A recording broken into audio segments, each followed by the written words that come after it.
उसकी खरीदारी पूरी हो गई। यान वेई रिक्शे पर वापस चली गई। वह रिक्शा वाले से कहती है, मैं तुम्हारा किराया दोगुना कर दूंगी, बस तेजी से आगे बढ़ें।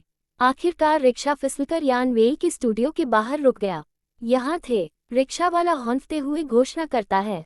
यान वेई उत्सुकता से नीचे छलांग लगाती है। उसकी बाहें शॉपिंग बैग से भरी हुई हैं। जू युई, वह लिविंग रूम में चलते हुए कॉल करती है, जो खाली हो जाता है। वह आगे रसोई की कोशिश करती है।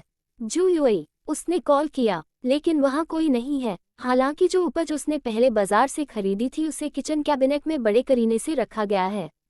वह बारी बारी से शयन कक्ष और बाथरूम की कोशिश करती है और जू युई, एक बार फिर वहाँ कोई नहीं है।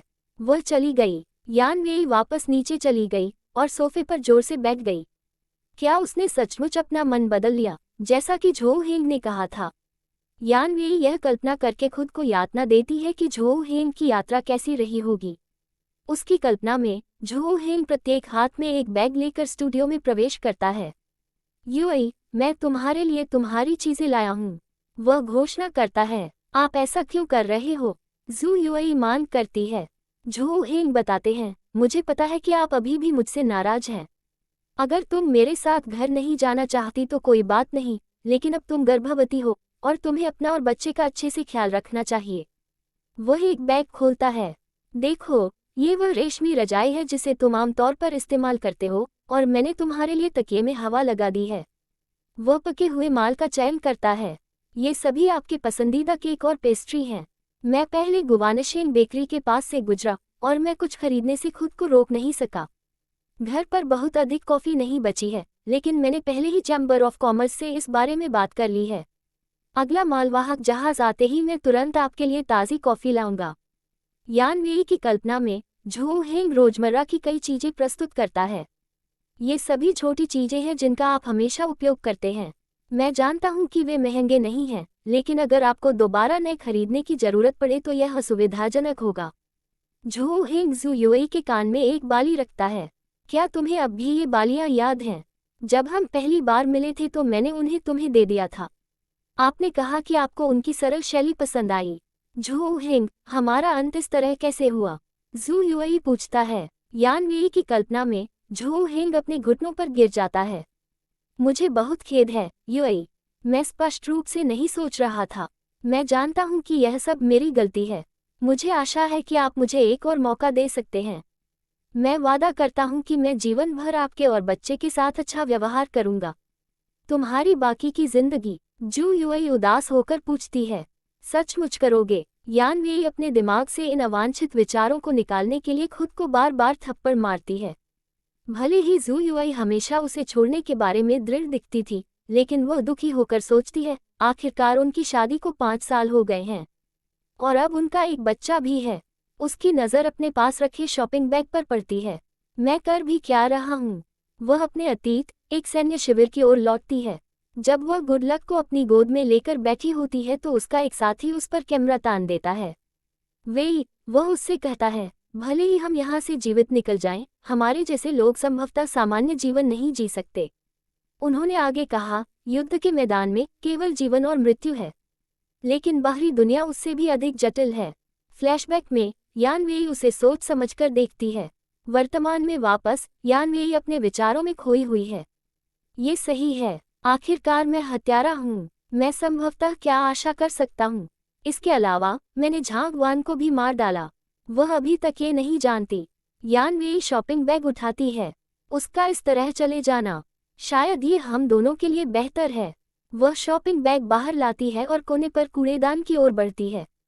जू युई की यादें उस पर हमला करती हैं। पुस्तक पर हस्ताक्षर करते समय उनकी पहली मुलाकात, पहली रात जू युई ने स्टूडियो में आश्रय मांगा। आग लगने के दौरान जू युई उसे पुलिस स्टेशन से बाहर ले जा रही थी। जू युई लैम्पलाइट द्वारा लिख रहे हैं, ये छवियां मेरे मन में बार बार क्यों आती हैं?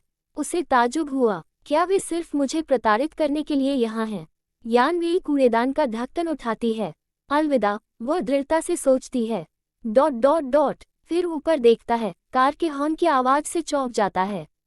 वह मुड़ती है और देखती है कि जू युई कार के पहिए से उसकी ओर हाथ हिला रही है। यान वेई, तुम क्या कर रहे हो?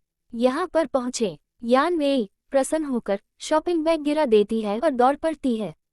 आप कहाँ चले गए थे? वह जू युई से पूछती है, जैसे ही जू युई ड्राइवर की सीट से उतरती है। जू युई कहते हैं, मैंने एक सेकंड हैंड कार खरीदी। एक दोस्त ने मुझे विक्रेता से मिलवाया। तुमने कार क्यों खरीदी? यान वेई पूछता है। अंदर आओ और टेस्ट ड्राइव करो, जू युई ने उससे आग्रह किया। क्या आपको ये पसंद है? यान वेई ड्राइवर की सीट पर बैठ जाता है और स्टीयरिंग व्हील पकड़ लेता है। तुमने यह मेरे लिए खरीदा? हाँ, जू युई कहते हैं। मैं नहीं चाहता था कि तुम पैदल ही कारों का पीछा करते रहो। दुर्भाग्य से मेरे पास सीमित बचत है, इसलिए मैं केवल सेकंड हैंड खरीद सकता हूँ। यान वेई उसे घूरता है और जू युई शरारती ढंग से कहती है, मुझे मत बताओ कि तुम गाड़ी चलाना नहीं जानते। यान वेई उसे अविश्वसनीय रूप से आत्मसंतुष्ट मुस्कान देता है। तंग बैठते यान वेई कहती है, जैसे ही वह इंजन चालू करती है, एक्सीलेटर चालू कर देती है। डॉट डॉट डॉट और उड़ान भरता है। क्या तुम्हें सचमुच इतनी मेहनत करनी पड़ेगी? जू युई यात्री सीट से चिल्लाए। आखिरकार यान वेई कार को रोक देता है। वह जू युई से कहती है, मैंने झो हेंग को आपके लिए आपकी चीजें आते हुए देखा। मुझे लगा कि तुम उसके साथ वापस चली गई हो। यान वेई जू युई बुदबुदाती है और वह कार से उतर जाती है। मेरे साथ आओ, वह यान वेई से कहती है। यान वेई उसके पीछे पीछे कूड़ेदान तक जाती है। वह इसे खोलती है। ये है। यान वेई शुरू होती है, फिर उसे एहसास होता है कि वह क्या देख रही है। ये सभी चीजें हैं जो झो हेंग आपके लिए लाया था। यान वेई कूड़ेदान में घूरता है। ये सभी चीजें हैं जो झो हेंग आपके लिए लाया था। हाँ, जू युई कहती है और वह बताती है कि वास्तव में क्या हुआ था जब झो हेंग उससे मिलने आया था। जैसा कि यान वेई की कल्पना में था, झो हेंग जू युई के कान में एक बाली रखता है। क्या तुम्हें अब भी ये बालियां याद हैं? जब हम पहली बार मिले थे तो मैंने उन्हें तुम्हें दे दिया था। आपने कहा कि आपको उनकी सरल शैली पसंद आई, लेकिन इस बार जू युई ने अपना हाथ झटक दिया। ये काफी है, झो हेंग। इन चीजों को एक एक करके मेरे सामने प्रदर्शित करने की कोई आवश्यकता नहीं है। वह आगे कहती है, मैं एक बार तुमसे प्यार करती थी, इसलिए तुम्हारे द्वारा मेरे लिए लाए गए सभी उपहार भी मुझे बहुत पसंद आए। लेकिन अब चीजें अलग हैं। जू युई आगे कहती है, मैं अब तुमसे प्यार नहीं करता, इसलिए तुम्हारे सारे उपहार व्यर्थ हो गए हैं। यदि तुम्हें अब भी मेरी परवाह है तो तुम्हें यथाशीघ्र तलाक के कागजात पर हस्ताक्षर कर देना चाहिए।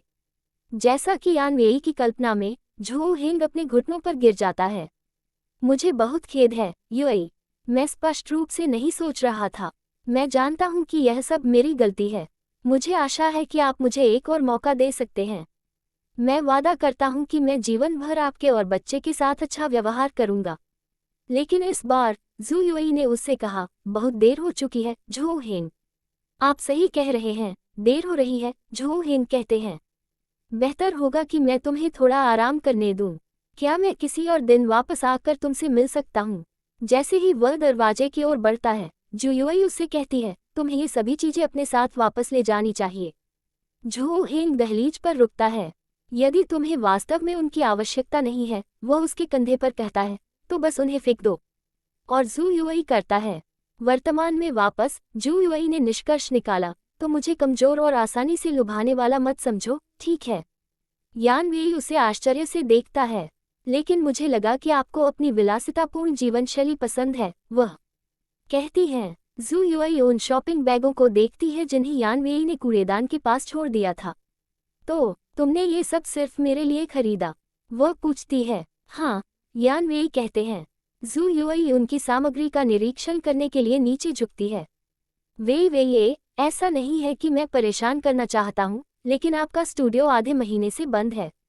इन्हें खरीदने में आपने अपनी सारी बचत खर्च कर दी होगी। यान वेई थोड़ा असहज लग रहे हैं। मैं इतनी दूर नहीं जाऊंगी, वह संकोच करती है। जू युई कहते हैं, आप सही हैं। मुझे जीवन में बेहतर चीजें पसंद हैं, लेकिन इतना भी नहीं कि मैं अपने सिद्धांत छोड़ दूं। इसके अलावा अब जब मुझे आपके नहाने की साबुन और आपके शॉवर के पानी के तापमान में बेतहाशा उतार चढ़ाव की आदत हो गई है, तो मुझे वास्तव में कोई आपत्ति नहीं है। तो आपको यह नहीं करना पड़ा। ओह, यान वेई कहती है, और जू युई भयभीत होकर शॉपिंग बैग को कूड़ेदान में डालना शुरू कर देती है। बिजली की गति से जू युई ने यान वेई से बैग छीन लिया। आप क्या कर रहे हो? वह मांग करती है। मैंने यह नहीं कहा कि मैं उन्हें पसंद नहीं करता। क्या तुम एक बेवकूफ़ हो? क्या मुझे तुरंत सामने आकर यह कहना होगा? ठीक है, वे मुझे पसंद हैं, वे मुझे बहुत पसंद हैं, क्या ऐसा चलेगा? यान वेई उसे फिर से घूरता है और फिर मुस्कुराता है। अच्छा, मुझे अनुमति दे, वह शू युई से शॉपिंग बैग लेते हुए वीरतापूर्वक कहती है। वह स्टूडियो की ओर वापस चली जाती है। उस शाम बाद में जुयुई अपने सामने फैले फैलाव को खुशी से देखती रही। बहुत खूब, आपने खाना बनाना कब सीखा? वह यान वेई से पूछती है। मैं बहुत प्रभावित हूँ, यान वेई गर्व से कहते हैं, अभी अभी। मैं तेजी से सीखता हूँ। जू युई काटने के लिए नीचे झुकती है। डॉट डॉट डॉट, और तुरंत मुंह बंद कर दिया। क्या इसका स्वाद खराब है? यान वेई उत्सुकता से पूछता है। जू युई अपनी अभिव्यक्ति को सुखद बनाए रखने के लिए बहादुरी से लड़ती है। नहीं, ये स्वादिष्ट है। मुझे बस मॉर्निंग सिकनेस का स्पर्श है। यान वेई स्वयं भोजन का एक टुकड़ा लेती हैं। डॉट डॉट डॉट, और उतना ही आहत भी है। वह जू युई का हाथ पकड़ती है। चलो, इसके बजाय बाहर खाना खाते हैं। वह कहती है। रसोई घर अनुमानतः एक आपदा है। शहर में अन्य जगहों पर पुलिस लापता अभिनेता चेन शुआंगचेन की तलाश कर रही है। बॉस, हमने पता लगा लिया है कि चेन शुआंगचेन कहाँ छिपा है, जियांग बिन के अधीनस्थ चेन योंग ने बताया, जब वे अपनी पुलिस कार में तेजी से आगे बढ़ रहे थे। वह हुआली होटल में है। अच्छा, जियांग बिन कहते हैं। वे होटल पहुंचते हैं और चेन शुआंगचेन के कमरे के बाहर खड़े हो जाते हैं। चेन शुआंगचेन हाथ में बंदूक लिए दरवाजे के पीछे प्रतीक्षा में लेटा हुआ है। जियांग बिन दस्तक देता है। रूम सर्विस, सर, हम आपके लिए रात का खाना लेकर आए हैं। बस इसे बाहर छोड़ दो, चेन शुआंगचेन ने कमरे के अंदर से निर्देश दिया। जियांग बिन कहते हैं, हाँ, सर। वह चेन योंग के साथ एक अर्थपूर्ण दृष्टि का आदान प्रदान करता है। डॉट डॉट डॉट, और फिर वे बंदूकें तानकर दरवाजे में घुस गए। हिलना मत। जियांग बिन चेन शुआंगचेन पर भौंकता है। चेन शुआंगचेन ने उन पर अपनी बंदूक तान दी। ध्यान से, चेन योंग चिल्लाता है, जैसे कोई गोली सीटी बजाती हो। उसके पास बंदूक है। जियांग बिन ने चेन शुआंगचेन को फर्श पर गिरा दिया, और चेन शुआंगचेन की बंदूक उसके बगल में फर्श पर गिर गई। चेन योंग ने इसे पहुंच से बाहर कर दिया। जियांग बिन ने चेन शुआंगचेन को हथकड़ी लगा दी। आप हिरासत में हो। पुलिस कार में चेन शुआंगचेन ने अपनी बेगुनाही का विरोध किया।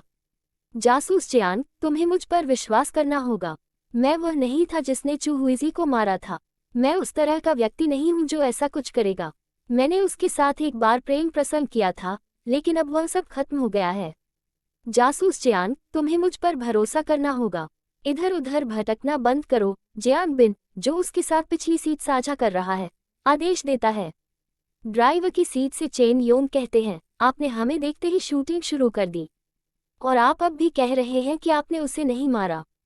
चेन शुआंगचेन कहते हैं, मैं इतना डर गया था कि मुझे पता ही नहीं चला कि आप कौन थे।